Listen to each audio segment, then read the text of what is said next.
ബേത്ലഹേം മുതൽ കാൽവരി വരെയുള്ള ഈശോയുടെ ജീവിതത്തിൽ അത്ഭുത പ്രവർത്തനങ്ങളുടെ നിലയ്ക്കാത്ത പ്രവാഹമായിരുന്നു.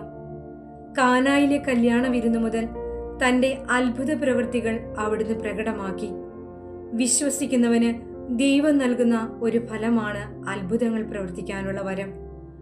രക്ഷിച്ചവന്റെ കരത്തിൽ മുറുകെ പിടിച്ച് രക്ഷണീയ കൃത്യത്തോട് ചേർന്ന് നിന്ന് രക്ഷാകര അനുഭവം സ്വന്തമാക്കിയവൻ ദൈവത്തിൻ്റെ അത്ഭുത പ്രവൃത്തികൾ കാണുകയും അതിൻ്റെ നേരിട്ടുള്ള ഫലം അനുഭവിക്കുകയും ചെയ്യും.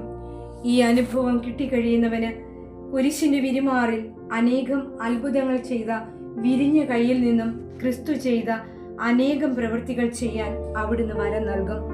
താഴ്മയുള്ളവനാകുക, തമ്പുരാന്റെ കരത്തിൻ കീഴിൽ ഒന്നുമില്ലാത്തവനെ പോലെ ആയിരിക്കുക.